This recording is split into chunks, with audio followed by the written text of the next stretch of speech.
right, this is going to be really cool for me because we're interviewing you, Sam. So welcome. Where you're headquartered. You live in Austin, Texas, one of my favorite towns. But you're in one of my hometowns, which is Miami and Fort Lauderdale, Florida. So it just adds a little special extra spice to what we're doing here. So welcome, Sam. Well, thank you, Mark. I appreciate the opportunity to be here. No, it's my pleasure. And why don't we start by briefly introducing yourself? Don't tell everything right at the beginning because then we need to have some meat for the rest of the interview. A little bit about yourself, maybe family, where you're from, and so on, and then we'll chat. Yeah, my name's Sam Lillie. I'm the founder and CEO of Vendor. It's a operating system for food brands to manage, market, and distribute direct to local consumers. So think Etsy for local food. I'm originally from San Diego, although I currently live in Austin, Texas. My dad was a firefighter. My mom was a teacher. And I've always really enjoyed building small businesses as a kid and finding out ways to create business solutions for social problems. I went to San Jose State for college, and after college, I hiked from Mexico to Canada on the Pacific Crest Trail. It's 2,658 miles.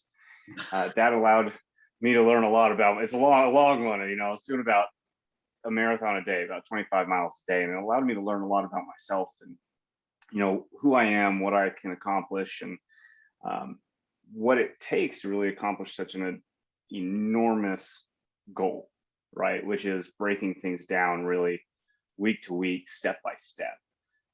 And then I moved outside Seattle and started a company, and it's just been kind of growing from there. Growing is a good word. We'll get into that type of thing. Did you say 2,658? 2,658.8. 0.8. So you don't say 2,660. You know exactly how much it was. Oh yeah, I walked every step. Yeah. Man, oh man, that's pretty incredible.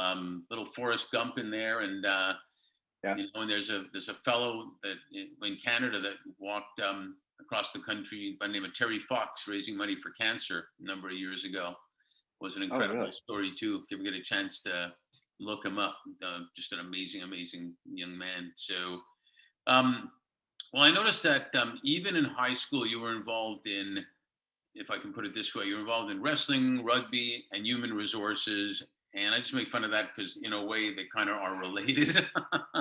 But before we delve deeper into that, I always loved Simon Sinek's why we do things.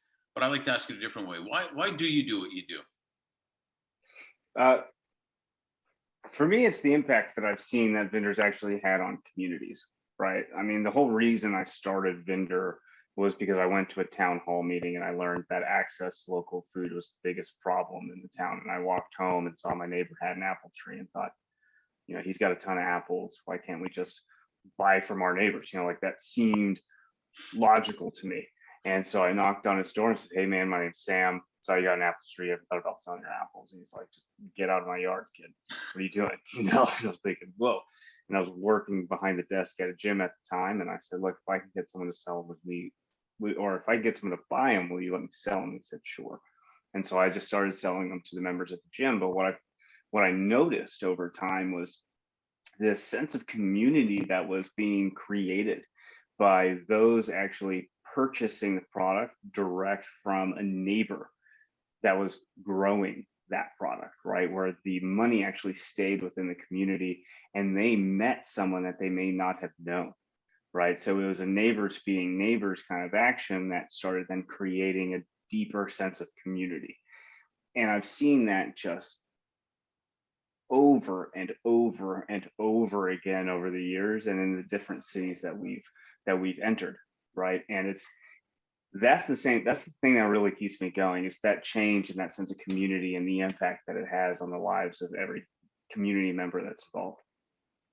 Yeah, I find that really hits home for me too, because considering we do work in agribusiness and I love farmers markets, and I remember the times when, as a little kid, the milkman brought the milk to my I was little, but he brought the milk, and in fact, this guy was really good. He had glass bottles, and he would throw them up in the air and catch them just to impress me. And But the other thing he did was he allowed me in his, it was Borden's, he allowed me in his truck, but I wasn't allowed to go in the back because Elsie was busy making the milk back there. Elsie was the cow. He had a cow back there? No, he just told me because Borden's had Oh. a logo of the cow. So I went for a ride on his truck, and because I thought this guy's great. But he said, you can't go back there. Elsie's busy now because she's making the milk back there. So That's hilarious. I was very young, like 22. No, I was very young at the time. So, but it's so fascinating because everything going on in the world right now, and it's getting back to basics, right? That you're talking about, where community, your own food, not eating the pesticides that because it's shipped from somewhere else, people getting together. And one of the things I've studied that I really love is that they've found that the next to food and air, the thing that fills people's hearts and soul more than anything is belonging. And that's what community is all about. And what you're doing seems to hit home on that really well. I think they're all a little bit intertwined, right? The belonging, the sense of community, your food and shelter, right? And I think that what we're doing is not new, right? Buying from your neighbors, buying from local community members that are producing goods is not new. We've been doing it as a species for thousands of years. The idea that of a centralized supermarket with imported goods from all over the world is a fairly new concept in the last 100 years, right? And it's an experiment, really. And what we're seeing, especially what we saw with COVID, was a breakdown of that supply chain, right? And a breakdown of this experiment. And I think what really needs to happen is this, this rebuilding of our local food system. And I think that over the last 100 years, as we've used these supermarkets, right, and our food has become more and more packaged, and we've become further and further disconnected from the actual producer, is that we've actually lost a sense of community because, for all of time up until about 100 years ago, we knew who was making the food, right? We interacted with them. They were our neighbors. They were our community members, and that created a very tight-knit society. But now we walk into a grocery store and it's all, you're isolated. A lot of people have headphones in, right? Everything's super sterile, and you're just going down these aisles and aisles of pre-packaged consumer goods with tons of preservatives in them, and it is designed for you not to interact with people. It's designed so you don't know who it is, and you're just getting it, buying it, and going. That's the whole thing. And I think we need to actually break that down even more and actually get them to interact with those local producers, or at the very least, have greater accessibility to those producers. Yeah, no, it makes total sense. And, you just see, go to a farmer's market and feel what that feels like, Yes, there's community there, right? That's that old school community that I think we as humans just need. Yeah, and even more so now, you can see it now. People are, again, the emotion of going to the farmer's market and saying, "Hey Joe, how the tomatoes today?" type of thing, and it really does make a difference. You've had an interesting background, like you said, you were behind a desk at a gym, I think you said before, but you were you also have an education that's an international business. At the same time, you were a barista, I guess, right, at a cafe. And we all, there's something that Kobe Bryant said that I always remembered way before this strategy. He said everybody should have a dream, that goal way out there, but what you really got to know is the dream is right now. And it's a little bit like enjoy the journey, but it's even more specific that this is the dream. And so obviously you got a lot of education and knowledge and whatnot in the long that journey you had. When did you begin to understand or differentiate yourself as one of the leaders who care about making impact and business at the same time? I would have to say, with the startup of Vendor, I would. I've always thought of how we can make an impact through business, but it's been much more personal and selfish, right? And it's because I was always trying to find some sort of issue that I could turn a quick buck. But with this, is far different. This hit a whole nother chord where I realized, look, if we're going to make a change to our food system, the overall global food system, this is something so much bigger than myself and includes so many more people than myself. And if that's the case, you know, I can't think about it selfishly. You know, everything I do is for the people, you know, or for our users or for my team. Um, you know, people ask about, are you a wolf or are you a sheep, right? Mm-hmm. And my answer is it's neither, right? You have to be a shepherd of the sheep, right? You have to protect them, you have to guide them, you have to lead them, you have to nurture them. And that came about, I think, really with the true focus and involvement in vendor, right? I just kind of have jumped all in, and I've been doing this now for years. And it's just everything, you know, it's all I do. Well, talk a little bit about the continuing journey, because you pivoted and changed during COVID, right? Yeah, we originally started just as, you know, a marketplace connecting home gardeners to their neighbors to buy and sell produce.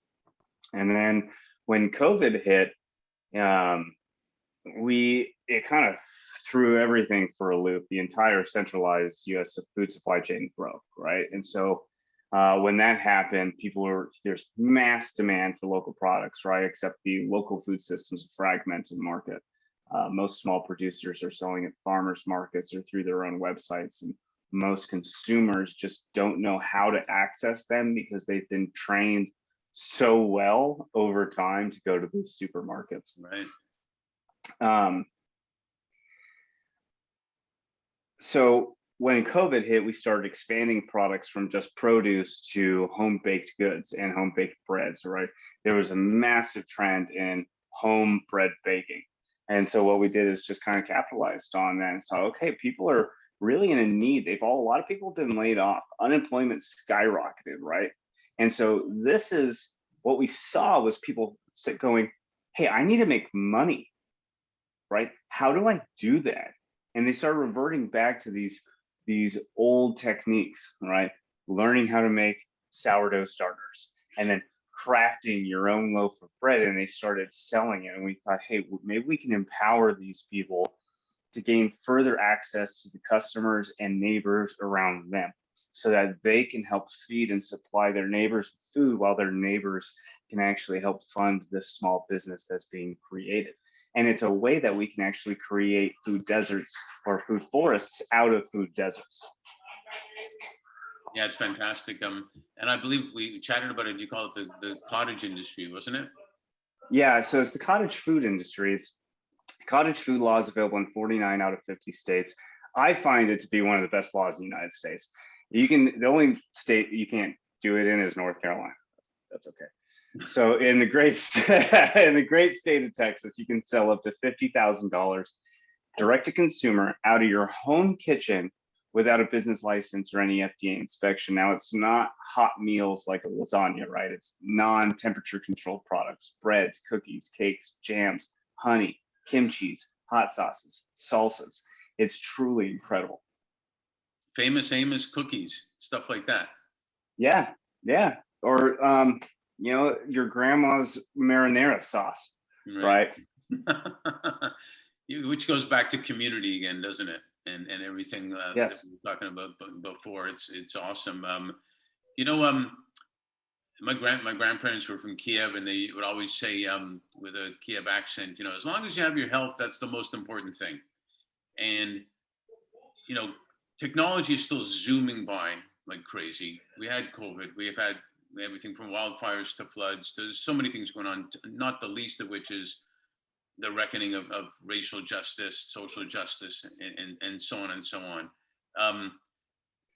You're in an interesting spot where you're right in the community type of thing. Have you seen, for lack of a better word, an awakening of people that I kind of know the answer you're going to give on this, I think, but an awakening of people as to what's important, what our values are.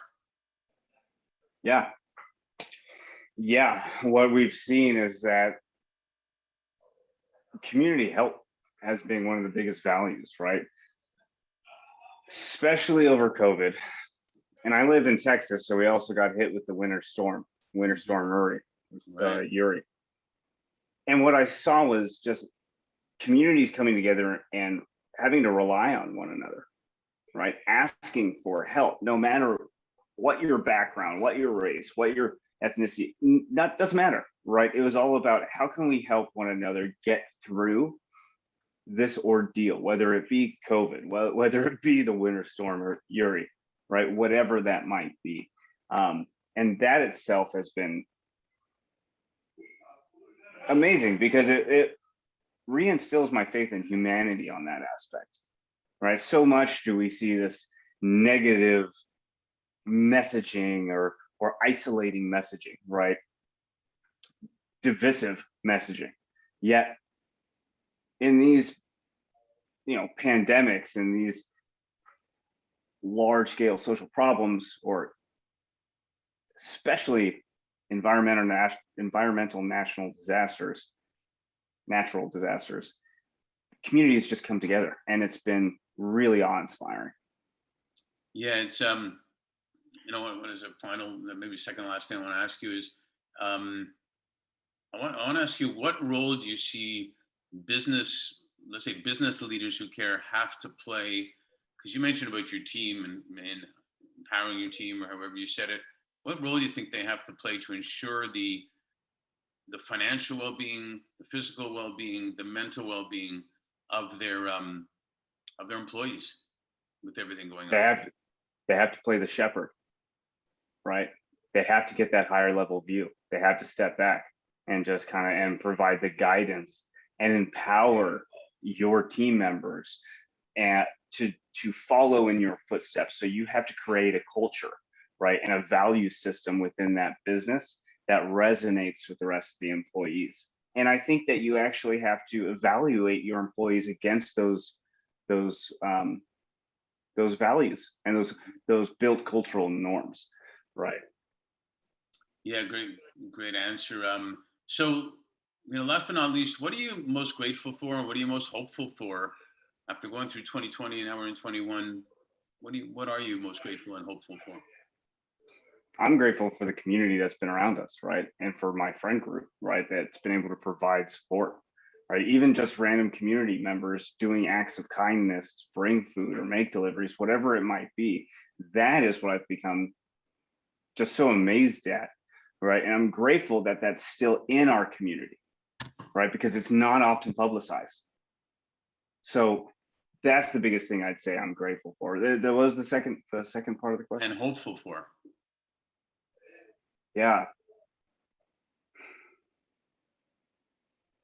I really am hopeful that we as a society are changing for the better, right? We've seen big ag play a big role over the last 100 years, but I think that society as a whole is awakening to the fact that can't really be the direction in which we as a society continue. We have to bring it back to this local aspect. And so I think that's really going to be a change over the next 5 to 10 years.